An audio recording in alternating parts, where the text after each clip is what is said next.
나는 어릴 적 매년 여름방학이 되면 시골에 계신 할머니 댁으로 놀러가곤 했다. 할머니 댁은 오래된 전통 한옥이었는데 마당 한가운데 커다란 감나무가 서 있고 그 주변으로 장독대와 여러 꽃들이 놓여 있었다. 할머니는 항상 집 뒤 안에 있는 텃밭에서 신선한 채소를 따오시곤 직접 키운 것이라며 자랑하셨다.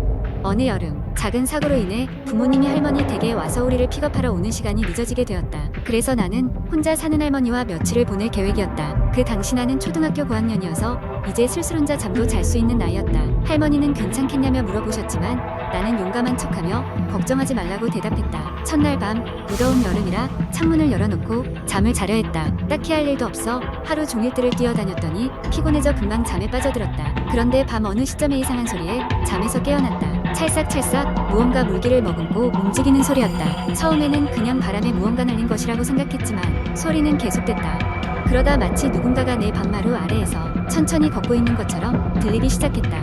나는 가슴이 쿵쾅거리기 시작했다. 평소에는 단단히 닫혀있던 문이었지만 그날만큼은 여름밤의 더위를 이기지 못하고 슬쩍 열어두었었다.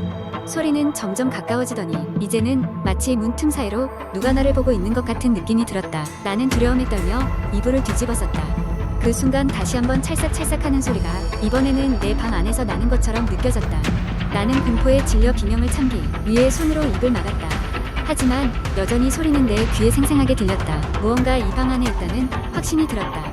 한참을 그렇게 떨다가 용기를 내어 눈을 살짝 떴을 때 방 한구석에 희미한 그림자 같은 것이 보였다. 나는 심장이 멈출 듯 놀라서 눈을 꼭 감았다. 어쩌면 꿈을 꾸는 거라고 스스로를 설득했다. 그렇게 얼마나 시간이 흘렀을까. 소리는 사라졌고 방에는 고요함만이 감돌았다. 나는 떨리는 마음을 가다듬고 겨우 잠이 들었다. 다음 날 아침 할머니께 어젯밤 일을 조심스럽게 말씀드렸다. 할머니는 잠시 생각하시더니 아마도 옛날에 이 집에 살던 사람이 찾아온 것일지도 모르겠다며 웃으셨다. 할머니의 말에 따르면 오래전 이 땅에는 작은 공동묘지가 있었고 지금의 이 집이 그 위에 세워진 것이라고 했다. 나는 그 이야기에 다시 한번 소름이 끼쳤다. 그 일이 있고 나서도 나는 계속해서 할머니 댁을 찾아가곤 했지만 그날의 경험은 쉽게 지울 수 없었다. 매년 여름이 돌아오면 그날 밤에 기억이 생생하게 떠오르곤 한다. 그리고 그 밤 내가 본 그림자와 들었던 소리는 여전히 내 머릿속에서 공포스럽게 남아있다. 할머니가 말씀하신 옛날 집의 원주인은 과연 누구였을까? 나는 결코 그 정체를 알 수 없었다. 두 번째 이야기. 한국의 인터넷에는 수많은 공포썰들이 공유되곤 하는데 그중 하나의 이야기를 길게 풀어보겠습니다. 이 이야기는 어느 작은 시골 마을에서 시작됩니다. 몇 년 전 경북의 외딴 산촌에 사는 한 남자가 있었습니다. 그의 이름은 철수였고 그는 가족과 함께 조용하고 평화로운 삶을 살고 있었습니다. 철수는 어렸을 때부터 이 마을에서 자랐고 주변 사람들과도 두터운 친분을 쌓아온 터라 어디를 가든지 편안함을 느낄 수 있었습니다. 그러던 어느 날 철수는 평소와 다름없이 집 근처 숲속을 산책하러 나갔습니다. 하지만 그날따라 왠지 모를 불안감이 그를 감싸기 시작했습니다. 숲속은 평소보다 더 적막했고 바람 소리마저도 그의 귀에는 이상하게 섬뜩하게 들렸습니다. 철수는 불안한 마음을 지우기 위해 걸음을 서둘렀지만 숲속 깊은 곳에서 미묘한 소리가 들려왔습니다. 그 소리는 마치 누군가 그의 이름을 부르는 것 같이 들렸습니다.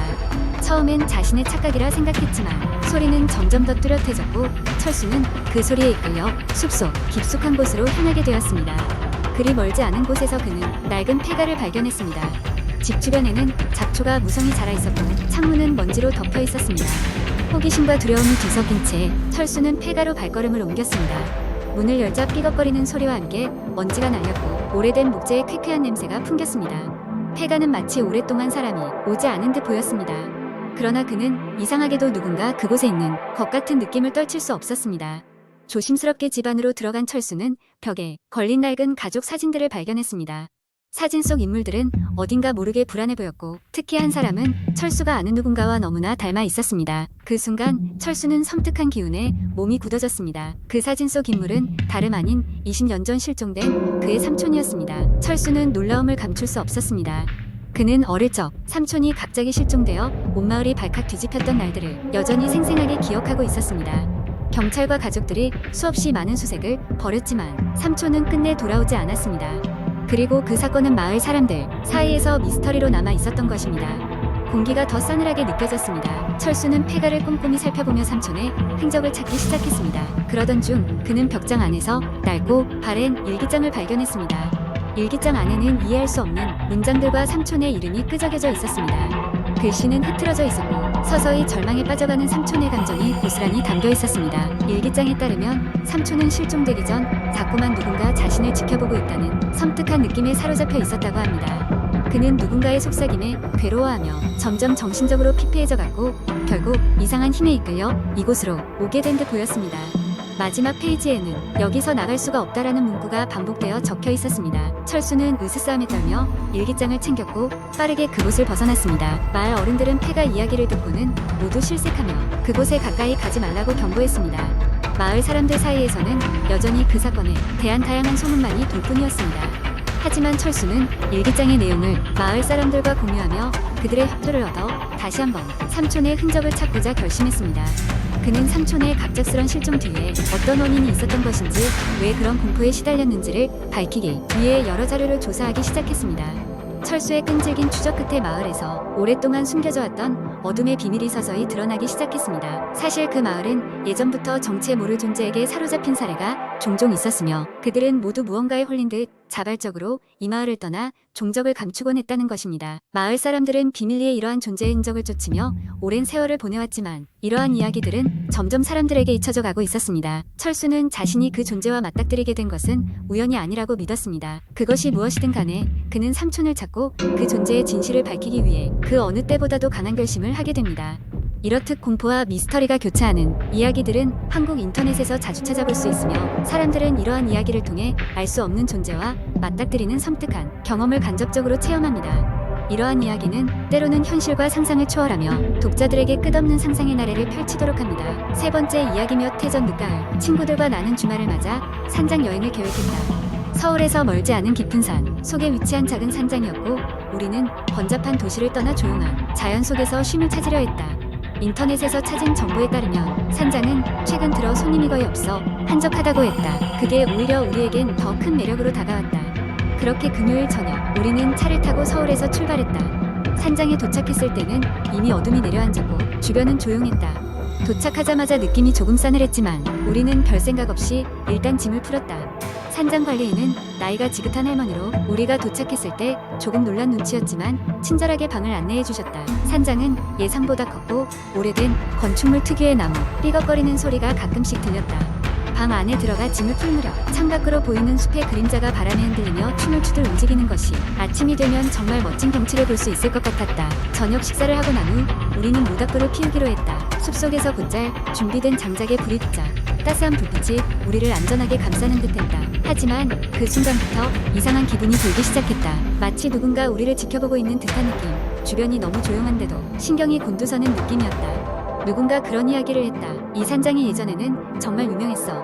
그런데 몇 년 전 어떤 사건 이후로 손님이 뚝 끊겼대.